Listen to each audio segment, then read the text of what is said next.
Okay, see you are now question number 1, that is 3.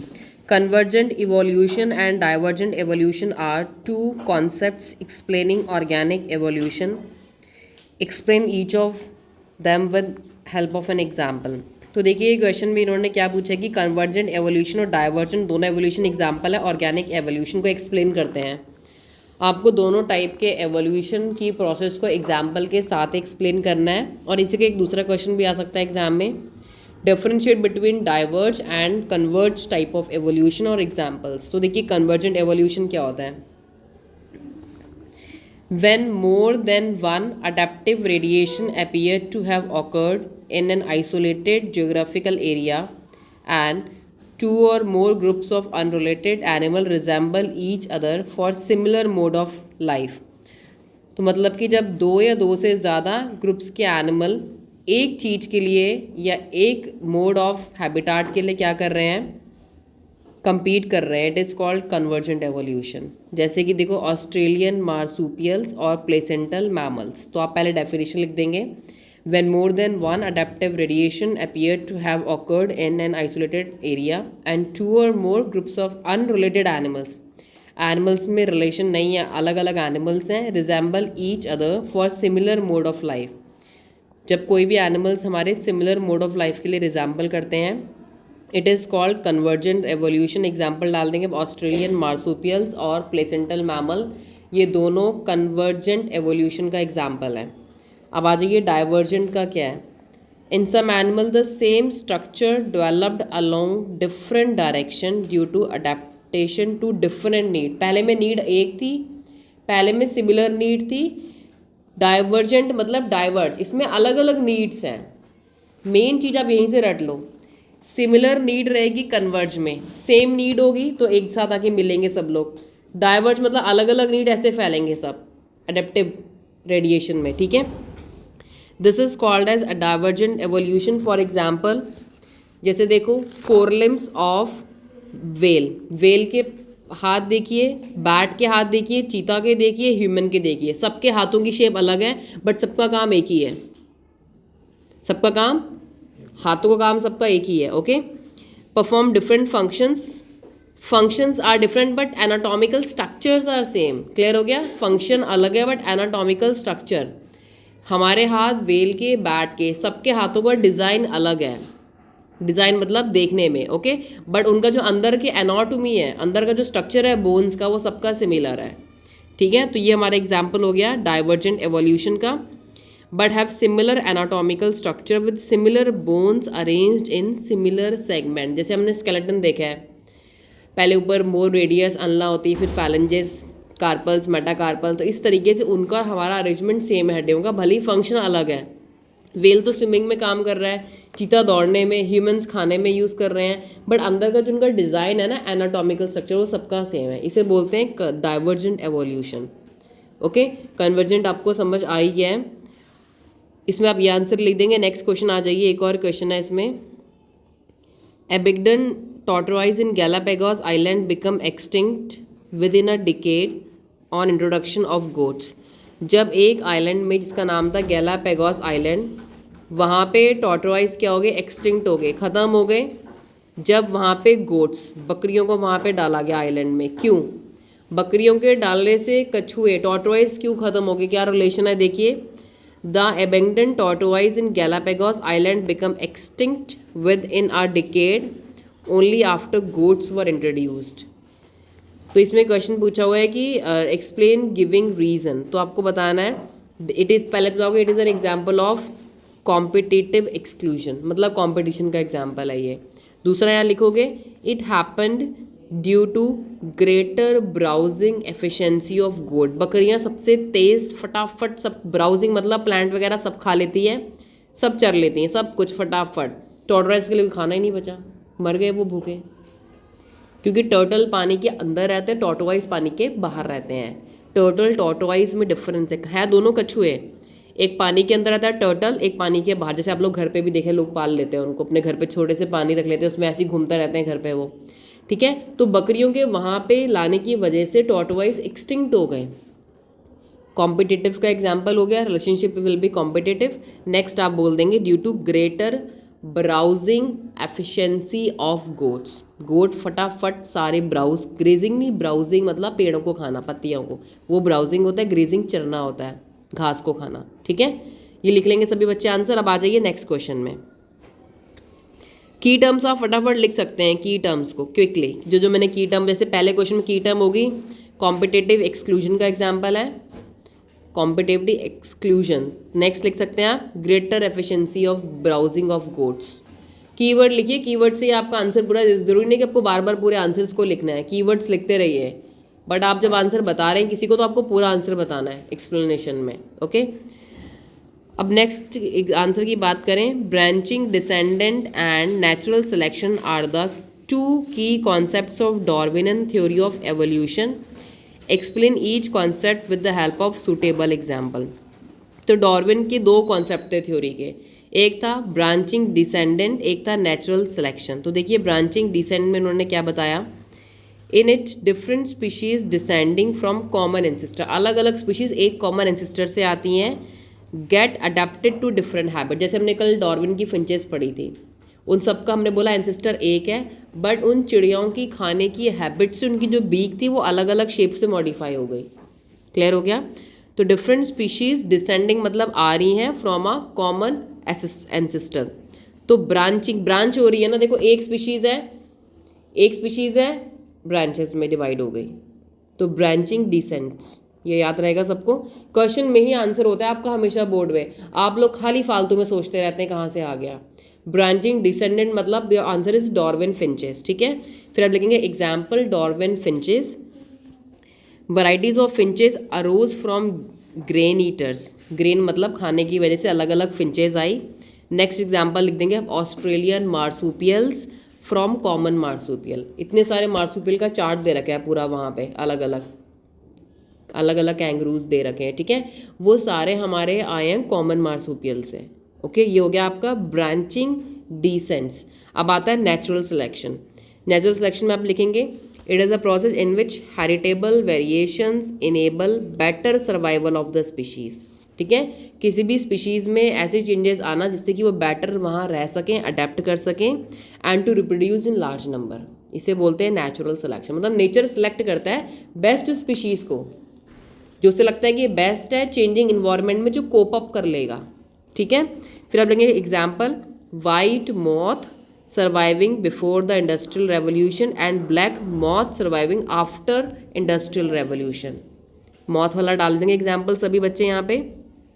ठीक है, फिर आप ये भी लिख सकते हैं long necked giraffe survive the evolution, giraffe की गर्दन लंबी क्यों हुई थी, डाल दो ये एग्जाम्पल क्विकली। ओके, उसके बाद आप एक और डाल सकते हैं DDT resistant mosquito survive, mosquitoes resistant हो गए, DDT तभी तो बैन कर दिया ये केमिकल, डाइक्लोरो डाइफिनाइल ट्राइक्लोरोइथेन, इसको बैन इसलिए कर दिया क्योंकि इससे मस्कीटो रेजिस्टेंट बन गए, उनको कोई फ़र्क ही नहीं पड़ रहा था, तो ये इसको बैन कर दिया गया। DDT रेजिस्टेंट मस्कीटो, जिराफ की नेक वाला एग्जाम्पल, एक आपका हो गया आपका मॉथ वाला। 3 एग्जाम्पल्स आप रट लो नेचुरल सिलेक्शन में। ओके, अब देखिए नेक्स्ट क्वेश्चन आपका है, नेक्स्ट क्वेश्चन देखिए, list the salient features of Darwin theory of natural selection के साइलेंट फीचर्स क्या कहते हैं। और इसी का दूसरा क्वेश्चन है microbes have proved to be suitable examples to study evolution by natural selection. Microbes या छोटे छोटे ऑर्गेनिजम्स क्यों हैं अच्छे कि हम उनसे स्टडी कर सकें एवोल्यूशन की बाय नेचुरल सिलेक्शन, जस्टिफाई करना है रीज़न देकर। और ये CBSE 2024 में क्वेश्चन आया हुआ है। तो आप पहले तो डार्विन की थ्योरी के फीचर्स देंगे। डार्विन ने क्या क्या बताया था। पहला फीचर है all organisms have a high capacity to reproduce, सारे ऑर्गेनिज्म में रिप्रोड्यूस करने की बहुत हाई कैपेसिटी है। दूसरा reproduction results in variation, reproduction की वजह से वेरिएशंस आती हैं। सब दे रखे हैं, अपना पेज नंबर देखते जाओ जहाँ पे आंसर्स हैं। अब देखिए नेक्स्ट इसका है हमारा third point, limited availability of resources will cause the species to struggle for existence. अगर लिमिटेड रिसोर्सेज होंगी तो कंपटीशन होगा, एग्जिस्टेंस मतलब जिंदा रहने के लिए स्ट्रगल करना पड़ेगा ना। एक है नेक्स्ट हमारा high reproduction rate puts a pressure on the environmental resources. किसी भी स्पीशीज़ की आबादी अगर ज़्यादा बढ़ेगी तो इन्वायरमेंट में प्रेशर होगा। इन्वायरमेंट कहाँ से उनको झेलेगा? Clear? High reproduction rate puts a pressure on environmental resources. कुछ पॉइंट्स नए हैं जो आपके एनसीईआरटी में नहीं है, so keep writing these points, ठीक है। नेक्स्ट हो जाएगा आपका the organism having the best of variation, जिसके अंदर सबसे अच्छे चेंजेस हैं, that can allow them to survive in the changing environment condition will reproduce and will become dominant species. किसी भी एरिया में डोमिनेंट कौन बनेगा? जिसके अंदर सबसे बेस्ट चेंजेस हुए हैं सर्वाइव करने के, ठीक है। तो डोमिनेंट स्पीशीज़ यहाँ पे आपका कीवर्ड हो गया, ओके, जो कि चेंजिंग इन्वायरमेंट में रह सकता है, ये समझ लीजिए। अब नेक्स्ट क्वेश्चन था कि हम माइक्रोब्स को क्यों यूज़ कर रहे हैं, ठीक है, जस्टिफाई करना था। This is because of the intimate and complex relationship between microbes and the environment, क्योंकि माइक्रोब्स की बहुत ही अच्छी रिलेशनशिप है इन्वायरमेंट के साथ। They play a crucial role in the cycling of elements, element की सारी साइक्लिंग तो कर रहे हैं, डिकम्पोजर्स का काम कर रहे हैं माइक्रोब, सब न्यूट्रिएंट्स को साइकिल कर रहे हैं, okay. Also microbe have a several ways to generate for more dramatic and rapid genetic variation, इनमें बहुत रैपिड जेनेटिक वेरिएशन हो सकती है than plants and animals. Clear हो गया? इसलिए हम माइक्रोब्स को यूज़ कर रहे हैं एवोल्यूशन की स्टडी करने के लिए, क्योंकि इनमें रैपिड जेनेटिक वेरिएशंस के चांसेस हैं, clear, as compare to plants and animals, okay. And so they have prove to be suitable example to study evolution by natural selection. लिख लेंगे सभी बच्चे के आंसर। की पॉइंट्स क्या क्या पकड़ लिया आपने? They have intimate complex relationship with environment, दूसरा several ways to generate rapid genetic variation than plants and animals, जिनकी स्लो होती है, ठीक है। अब बहुत इंपॉर्टेंट क्वेश्चन आ रहा है, सीबीएसई 2018 में आया है ये question. Differentiate between analogous and homologous organs या स्ट्रक्चर, ठीक है। पहला क्वेश्चन देख लेते हैं पहले। एनालॉगस स्ट्रक्चर या ऑर्गन्स देखो क्या है। Analogous structure are anatomically not similar but perform similar function. वो ऑर्गन जो अंदर से जिनका डिज़ाइन सेम नहीं होता है बट फंक्शन सबका सेम होता है। क्लियर हो गया? और analogous organs are the result of convergent evolution. ये सबको पता होना चाहिए एनालॉगस स्ट्रक्चर कैसे बने, कन्वर्जेंट एवोल्यूशन की वजह से। क्लियर? अब देखो होमोलोगस ऑर्गन्स क्या है। The organs their anatomical structures are similar but perform different functions, but इनके फंक्शंस क्या हैं, डिफरेंट हैं। Clear? And these are result of divergent evolution. ये सबको पता होना चाहिए। अब देखो इसको समझने के लिए आप सीधा एग्जाम्पल्स पे आओ। दूसरे क्वेश्चन में एग्जाम्पल पूछ लिया, wings of butterfly and bird, पंख चिड़िया की और बटरफ्लाई के। अगर आप चिड़िया के पंख और बटरफ्लाई तितली के पंख अपने दिमाग में लाओ, क्या दोनों का स्ट्रक्चर सेम है या दोनों का फंक्शन सेम है? तो wings of butterfly and birds हमारे क्या हो जाएंगे, they will be analogous, okay. अब दूसरा एग्जाम्पल ले लो आप, tubers of sweet potato and potato are also analogous structures, okay. Tendrils of bougainvillea cucurbita, ये हमारे नहीं हैं, होमोलॉगस हैं। क्लियर हो गया? और ऐसे ही वर्टिब्रेट हार्ट्स भी क्या है, होमोलॉगस। क्लियर हो गया? होमो मतलब देख लो नाम से, होमो मतलब जिनकी ऑर्गन का स्ट्रक्चर तो सेम है बट फंक्शन अलग है। तुम्हारा हार्ट और वर्टिब्रेट अलग अलग एनिमल्स का हार्ट, छोटे छोटे एनिमल्स ले लो, सबका हार्ट दिखने में सेम है, चैम्बर है सबके पास, किसी में 2 किसी में 4, बट क्या जो तुम्हारा दिल काम कर रहा है क्या उनका दिल भी काम कर रहा है? नहीं, तो होमोलॉगस हो गया।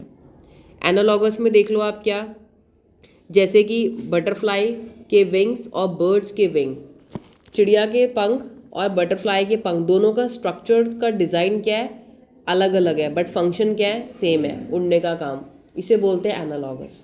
समझ में आ गया? इजी वे में बताया है बिल्कुल, ठीक है। पंखों को ले लो अलग अलग एनिमल्स के, ओके। अब आ जाइए क्वेश्चन नंबर 8 में, देखो क्या है। What type of an organ eye of an octopus and that of human called, मतलब ऑक्टोपस की आंख और ह्यूमन की आंख को हम एनालॉगस ऑर्गन बोलेंगे या होमोलॉगस बोलेंगे? देखो ऑक्टोपस की आंख अजीब सी होती है बीच में, हमारी आंखें जस्ट फोरहेड के नीचे हैं, तो मतलब आईज का जो स्ट्रक्चर है वो दोनों का क्या है, डिफरेंट। अलग है, बट फंक्शन दोनों का सेम है, आंखें तो देखने का तो काम करेंगी। तो ये एग्जाम्पल हो गया एनालॉगस ऑर्गन्स का, ठीक है। Give another example from the animal group and one from plants of such organ. एक एग्जाम्पल और लेना है प्लांट का। Name and explain the evolutionary process को एक्सप्लेन भी करना है। दूसरा एग्जाम्पल आप ले लोगे, another example from animal group लिख लो, फ्लिपर्स ऑफ पेंगुइन्स। पेंगुइन्स के फ्लिपर्स, पेंगुइन ऐसे करती हैं, फ्लिप करती हैं, फ्लिप करती हैं। And dolphin, flippers of penguins and dolphin और डॉल्फिन्स, ठीक है। और eye of octopus and mammals in plants, ये हो गया। These organs can be seen in sweet potato and potato. They are anatomically dissimilar, इनके स्ट्रक्चर्स अलग हैं but perform the similar function, ठीक है। And this type of evolution is known as convergent. Analogous organs is example of convergent evolution. ये सबको रट लेना है, इन दोनों में से कोई ना कोई क्वेश्चन तो आता ही है। कन्वर्जेंट या पूछ लेंगे, डायरेक्ट ऑर्गन्स पूछ लेंगे, बट दोनों में ये आंसर डालना ही पड़ेगा, ठीक है। लास्ट क्वेश्चन देख लीजिए, अडेप्टिव रेडिएशन वाला। Explain adaptive radiation with the help of a suitable example. CBSE 2016 के बाद भी बहुत बार आया ये question. It is a evolutionary process in which different species starting from a common point, एक जगह से different species रेडिएट हो रही हैं अदर जोग्राफिकल एरियाज़ में, जैसे डार्विन फिंचेस, ठीक है। तो एग्जाम्पल्स में इसमें हमने लिया डार्विन फिंचेस का। Darwin observe many varieties of finches in Galapagos island. All varieties has evolve from original पहले सब चिड़ियाओं का जो खाने का जो फूड था ना, feeding habit, original feeding habit उनकी थी सीड ईटिंग, सब बीज खाने वाली फिंचेस थी पहले। उसके बाद अडेप्टेशन के हिसाब से वहाँ पे खाने को चीज़ें नहीं मिली, कंपटीशन हुआ, उन्होंने अपनी हैबिट्स को अलग अलग कर लिया, अडेप्ट कर लिया और रेडिएट हो गई। एक कॉमन एंसेस्टर से अलग अलग चिड़ियाएँ बन गई, अलग अलग बीक्स वाली, ठीक है। लास्ट इसमें आप लिखेंगे with alternation in beaks some become. जब उनकी बीक बदली तो कुछ बन गई हमारी इंसेक्टिवोरस, इंसेक्ट्स खाने वाली, कुछ बन गई वेजिटेरियन, कुछ वैगन बन गई। क्लियर हो गया। तो ये सारे क्वेश्चन आपके एवोल्यूशन से मोस्ट इम्पॉर्टेंट हैं। जिन्हें लगता है कि कुछ एवोल्यूशन में समझ में नहीं आ रहा, वो लास्ट में क्वेश्चंस को प्लीज़ रट लें। लास्ट में अगर आप चैप्टर नहीं रिवाइज कर पा रहे हैं बोर्ड से पहले, तो एटलीस्ट इन क्वेश्चंस पे नज़र मारें, उनको एटलीस्ट रट लें, क्योंकि इन्हीं क्वेश्चंस में जो मैंने पहले कल क्वेश्चंस बताए उनमें से कोई ना कोई क्वेश्चंस आएंगे ही आएंगे। क्लियर हो रहा है। This is all about your important questions from chapter evolution.